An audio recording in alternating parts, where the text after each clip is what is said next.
இப்போ ராகு பகவானும் சனி பகவானும் ஒரு சேர இணைய போகிற ஒரு முக்கியமான காலகட்டம். அப்ப 11ஆம் இடத்திற்கு வருகிறார். 11ஆம் இடம் என்பது லாபஸ்தான். ஒரு மனிதனுடைய லாபங்கள் ஒளிந்திருக்கக்கூடிய இடம். உங்களுடைய மூத்த சகோதரர்கள் சகோதரிகள் அங்கதான் இருக்கிறாங்க. அப்போ அந்த இடத்தில் வந்து உங்களுடைய இஷ்டங்களை அவர் நிறைவேற்ற போகிறாரா? இந்த வேலை வாய்ப்பை பொறுத்த வரைக்கும் நீங்க கவலைப்பட வேண்டிய அவசியமே இல்லை. இப்போ 11ஆம் இடத்திற்கு வரார். நீங்கள் வேலையை தேடுங்கள். இதுதான் வேணும், இப்படிதான் வேணுங்கிறத மட்டும் கனவு காணாதீங்க. வீண் வாக்குவாதத்தை தவிர்த்துருங்க. உங்களுடைய மேலதிகாரிகள் உயர் அதிகாரிகள் சொல்லும் விஷயத்தை கொஞ்சம் காது கொடுத்து கேட்டு அமைதியாக இருக்கும் பட்சத்தில் வெற்றிகள் உங்களை தேடி வரும்.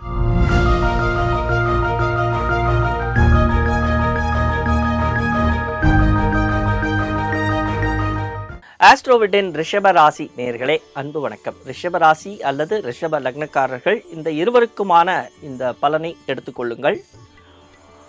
இந்த ராசி பலனில் நீங்கள் யார், உங்களை பற்றி என்ன விஷயம், இந்த சனிப்பெயர்ச்சியில் உங்களுக்கு என்ன நடக்கப் போகிறது என்பதை பற்றி தான் நாம் இப்போ பார்க்க போகிறோம்.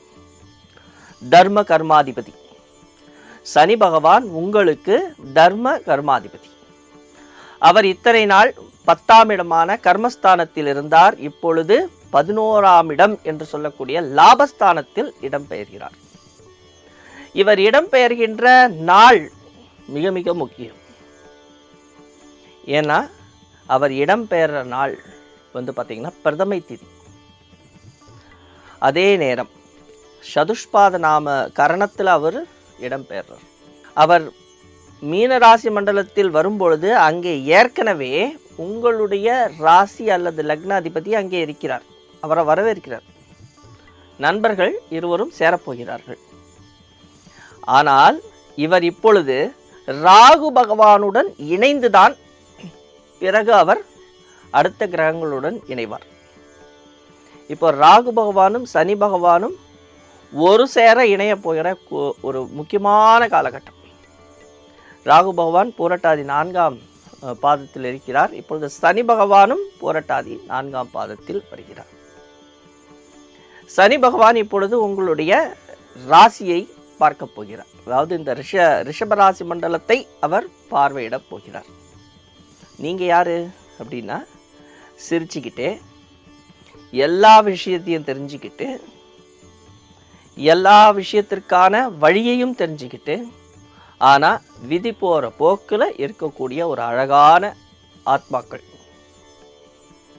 அப்போ உங்களை இந்த ராசி மண்டலத்தை சனி பகவான் பார்வையிடுற நேரம், அதே நேரம் அவர் உங்கள் ராசிக்கு 5ஆம் இடம் என்று சொல்லக்கூடிய கன்னி ராசி மண்டலத்தையும் பார்வையிடுகிறார். அஷ்டமஸ்தானம் என்று சொல்லக்கூடிய தனுசு ராசி மண்டலத்தையும் அவர் பார்வையிடுகிறார். மகேந்திர நாம யோகத்தில் நடக்கக்கூடிய இந்த சனிப்பெயர்ச்சி உங்கள் வாழ்க்கைக்கு நன்மையா அல்லது உங்கள் வாழ்க்கைக்கு நீங்கள் எந்த விதத்திலாவது நன்மைகளை தேடிக்கொள்வதற்கான முயற்சிகளை செய்ய வேண்டுமா அல்லது அமைதியாக இருக்க வேண்டுமா என்பதை உங்களுடைய சுய ஜாதகம் நிர்ணயிக்கிறது. இப்போ முதல்ல அவர் 11ஆம் இடத்தில் இருக்கிறார். உங்கள் தர்ம கர்மாதிபதி தான். ஆனால் எப்படி நம்மளுடைய காயினுக்கு ஹெட் அண்ட் டெயில் முன்னும் பின்னும் இருக்கிறா போல ஒவ்வொரு கிரகங்களுக்கும் நன்மையும் செய்யும் தீமையும் செய்யும். உங்கள் ஜாதகத்தை பொறுத்த வரைக்கும் சனி பகவான் நல்லவராக இருந்தால், நல்ல ஒரு யோகியாகவோ அல்லது உங்களை வழிநடத்தக்கூடியவராகவோ இருந்தால் சிறப்பு. அதே நேரத்தில் அவர் ஒரு அவயோகத்தன்மையுடனோ உங்களை வழி நடத்த முடியாமல் அவர் இருக்கக்கூடிய பட்சத்தில் அவரை நீங்கள் சரி செய்ய வேண்டும். அப்போ 11ஆம் இடத்திற்கு வருகிறார். 11ஆம் இடம் என்பது லாபஸ்தான். ஒரு மனிதனுடைய லாபங்கள் ஒளிந்திருக்கக்கூடிய இடம். உங்களுடைய மூத்த சகோதரர்கள் சகோதரிகள் அங்கதான் இருக்கிறாங்க. அப்போ அந்த இடத்தில் வந்து உங்களுடைய இஷ்டங்களை அவர் நிறைவேற்ற போகிறாரா அப்படின்னா, நீங்கள் இந்த காலகட்டத்தில் எதன் மேலேயும் ஆசை வைக்காதீங்க. இது நடக்கும், நாம் இப்படி செஞ்சால் இது நடக்கும், இந்த ரிசல்ட் வரும்னு சொல்லி முன்னமே நீங்கள் ப்ரெடிக்ட் பண்ணாதீங்க. அது போகிற வழியில் விட்டுட்டு நீங்கள் உங்களுடைய வேலையை மாத்திரம் கவனம் வைத்து செய்தால் வெற்றி கிடைக்கும். இல்லை, இது நான் ஆசைப்படுறேன், இந்த வீடை நான் வாங்க போகிறேன், இந்த வாகனத்தை நான் வாங்கணும், இதுக்கான முயற்சியில் நான் இறங்க போகிறேன், நாளைக்கு எப்படியும் அந்த நண்பனை சந்திச்சிருவேன், நாளைக்கு எப்படியும் எனக்கு பணம் வரும் அப்படின்ற ஒரு ஆசையை நீங்கள் வளர்த்து கொள்ளாதீர்கள். அதற்கு தடைகள் வரும். முக்கியமாக தூக்கம் அதிகமாக வரும். அதுவும் பகல் நேரத்தில் தூக்கம் வரும், இரவு ஃபுல்லாக தூக்கம் இல்லாமல் கஷ்டப்படுவீங்க. அதையும் கொஞ்சம் நீங்கள் தான் மாற்றிக்கணும். சரியான நேரத்தில் உறக்கத்தை எடுத்துக்கொண்டு வருவது உங்கள் கையில் இருக்கிறது. அதற்கு அடுத்த மிக முக்கியமான விஷயம், இந்த உறக்கம் இல்லாமல் இருந்தால் படிப்பு கெடும். குழந்தைங்களை பொறுத்த வரைக்கும் படிப்பு ரொம்ப ரொம்ப முக்கியம். இந்த லக்னம் அல்லது ராசியை சனி பகவான் பார்வையிடுகிறாருங்கும் பொழுதே நம்மளுக்கு அந்த மந்த புத்திங்கிறது வந்துடும். அப்போ அந்த மந்த புத்திங்கிறது வந்துருச்சுன்னா கஷ்டம். அப்போ நம்மளுக்கு படிப்பு வராது. அப்போ அதுலேருந்து நீங்கள் உங்களை சுறுசுறுப்பாக நீங்கள் இயக்க வேண்டும்.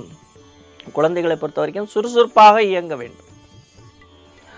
5ஆம் இடம் ஒரு இன்வெஸ்ட்மெண்ட், ஒரு ஷேர் மார்க்கெட் இன்வெஸ்ட்மெண்ட், இல்லை ஒரு லாங் டேர்ம் இன்வெஸ்ட்மெண்ட், இது போன்ற ஐடியாக்கள்லாம் இருந்ததுன்னா உங்கள் வீட்டில் இருக்கிற பெரியவங்களையோ அல்லது இதனை பற்றி தெரிந்தவர்களிடத்தில் தயவு செய்து அட்வைஸ் கேளுங்க. அவங்க கிட்டக்க இது சரியா தப்பா, இப்போ இன்வெஸ்ட்மெண்ட் பண்ணலாமா வேணாமாங்கிறத முதல்ல தெரிஞ்சுக்கிட்டு அதுக்கப்புறம் அந்த இன்வெஸ்ட்மெண்ட்டுக்கு போங்க.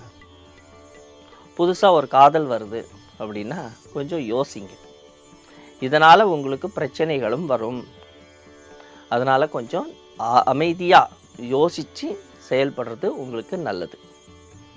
இப்போ ஏற்கனவே காதலிச்சிட்டு இருக்கிறவங்களுக்கு சிறிய சிறிய மனஸ்தாபங்கள், இந்த விட்டு கொடுத்து போகிறது, இதெல்லாம் கண்டிப்பாக வேணும். அதனால் அதுலேயும் கொஞ்சம் கவனமாக இருக்க வேண்டும். குழந்தைகளை பொறுத்த வரைக்கும் விளையாட்டில் ரொம்ப ஆர்வமாக இருப்பீங்க. பரிசுகளை அள்ள வேண்டும்ங்கிற ஒரு ஆர்வமெல்லாம் இருக்கும். அப்போது சனி பகவானுடைய 5ஆம் இடத்தினுடைய பார்வை சின்ன சின்ன ஏமாற்றத்தை கொடுக்கும். உடனே துவண்டு போவாதீங்க, சுறுசுறுப்பாக இயங்குங்கள். நல்ல ஒரு கோச்சை பிடிச்சிக்கோங்க, அப்போ நீங்கள் ஜெயிச்சிடலாம். அதற்கு அடுத்தது படிப்பு முடிந்தால் நமக்கு முக்கியமானது வேலைவாய்ப்பு. இந்த வேலைவாய்ப்பை பொறுத்த வரைக்கும் நீங்கள் கவலைப்பட வேண்டிய அவசியமே இல்லை. இப்போது 11ஆம் இடத்திற்கு வரார். நீங்கள் வேலையை தேடுங்கள். இதுதான் வேணும், இப்படி தான் வேணுங்கிறத மட்டும் கனவு காணாதீங்க. கனவு காணாமல் இருந்தாலே போதும், நீங்கள் ஜெயிச்சிட்டீங்க.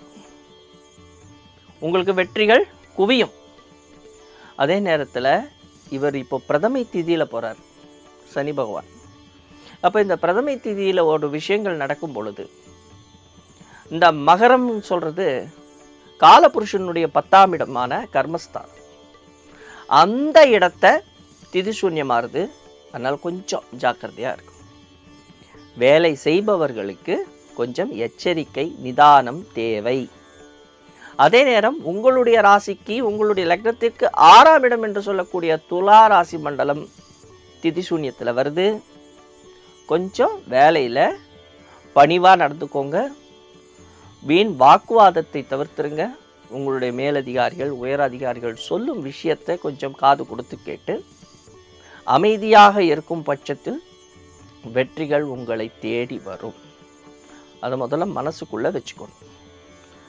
திருமணம், சனி பகவான் 11ஆம் இடத்தில் இருந்தாலும் இந்த உங்களுடைய லக்னத்தை வைத்து அவருடைய சனி பகவானுடைய பார்வையும் சில நேரத்தில் வேலை செய்து உங்களுக்கு அருமையான மாப்பிள்ளையோ அல்ல அருமையான மணப்பெண்ணோ கிடைப்பதற்கான நல்ல பாக்கியங்கள் உண்டு. அது உங்களுடைய சுய ஜாதகத்தில் அந்த சனி பகவான் இருக்கக்கூடிய இடத்தை வைத்து, உங்களுடைய லக்னத்தை வைத்து அதை நாம் நிர்ணயிக்க வேண்டும். உங்களுக்கு அது போன்ற பிரச்சனைகளோ அல்லது அது போன்ற உங்களுக்கு ஏதாவது ஒரு முக்கியமான விஷயங்களை தெரிந்து கொள்ள வேண்டும் என்றாலும் ஆஸ்ட்ரோவிட்டில் அனுபவம் மிக்க ஜோதிடர்கள் உங்களுக்காக காத்து கொண்டிருக்கிறார்கள். உங்களுக்கு நல்ல மார்க்கத்தை, நல்ல வழியை அவர்கள் உங்களுக்கு காண்பிப்பார். அதற்கு அடுத்தது உடல் நிலை மிக மிக அவசியம். 6ஆம் இடம் என்று சொல்லக்கூடிய இடம் திதிசூன்யத்தில் வருது. இருந்தாலும் உடல் ஆரோக்கிய விஷயத்தில் கவனம் வச்சுக்கிட்டிங்கன்னா போதும், கவலைப்பட வேண்டிய அவசியமே இல்லை. இந்த டென்ஷன் ஸ்ட்ரெஸ்ஸை விட்டுருங்க. கௌரவம் அந்தஸ்து கிடைக்குமா அப்படின்னா, எதிர்பார்த்து ஒரு காரியத்தை செய்யாமல் இருந்தால் கௌரவம் அந்தஸ்து தானாக உங்களை தேடி வரும். வேலை செய்யக்கூடிய இடத்துல மதிப்பும் மரியாதையும் கிடைக்கும். உங்கள் கர்மத்தை சரியாக செய்தாலே போதும், ஆட்டோமேட்டிக்காக உங்களை தேடி வரும். முக்கியமான பிரச்சனை என்னென்னா சோம்பேறித்தனம், அதை விட்டுறணும். இரவில் தூங்கணும், பகலில் தூக்கம் வரும், இல்லை வேலை செய்ய முடியாதபடி பிரச்சனைகள் வரும், அதை தவிர்த்துருங்க. அதே நேரம் தள்ளி போடுவீங்க, நாளைக்கு பண்ணலாம், லாஸ்ட்டு டேட்டு 2 நாள் கழிச்சு தானே, அன்றைக்கி போய் கட்டிக்கலாம், இல்லை அன்றைக்கி அந்த வேலையை பண்ணிக்கலாம்னு சொல்லி வைப்பீங்க. கடைசி நேரத்தில் ஓடுவீங்க. அந்த வேலையை முடிப்பதற்காக ஓடுவதற்கான நிலைமை வந்துடும். அதை கொஞ்சம் எச்சரிக்கையாக இருங்க. வெளியூர் வெளிநாட்டில் தங்குவதற்கான வாய்ப்புகள் என்பது கொஞ்சம் கம்மியாகத்தான் இருக்கிறது. அதுவும் உங்கள் சுய ஜாதகத்தில் இருக்கும் பட்சத்தில் நீங்கள் கவலைப்பட வேண்டாம். இப்போது சனி பகவான் நீர் ராசியில் வருகிறார். தயவு செய்து இந்த பழக்க வழக்கங்கள், உங்களுடைய பழக்க வழக்கங்களில் நீங்கள் கொஞ்சம் ஜாக்கிரதையாக இருக்கணும். வயதுக்கு தகுந்த மாதிரி, அதுவும் சின்ன பசங்க, முக்கியமாக படிக்கிற குழந்தைங்களாகட்டும், வேலை செய்கிற மாணவர்களாகட்டும், இளைஞர்களாகட்டும், கொஞ்சம் பழக்க வழக்கங்களை சரி செய்து கொள்ளுங்கள்.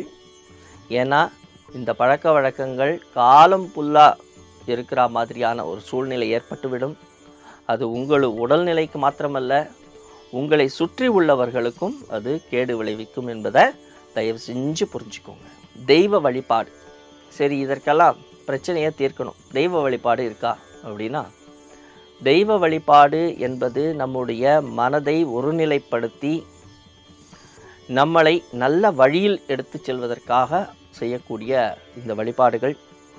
சனீஸ்வர பகவான் அப்படின்னு நாம் சொல்லும் பொழுது, அவர் இருக்கக்கூடிய இடத்தை வைத்து நீங்கள் எந்த கோவிலுக்கு சென்றால் நல்லது, அல்லது ஏதாவது ஹோமங்கள் செய்தால் நன்மையை கொடுக்குமா அப்படிங்கிறத நம்ம சுய ஜாதகத்தை வைத்து பார்த்து கொள்ள வேண்டும்.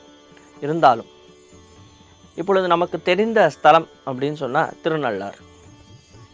இப்போ சென்னையில் இருக்கிறாங்க அப்படின்னு சொன்னால், சென்னையில் ஒரு பெரிய ஸ்தலம் இருக்குது, அகஸ்தீஸ்வரர் கோவில்னு சொல்லிட்டு பொழிச்சலூரில் இருக்குது.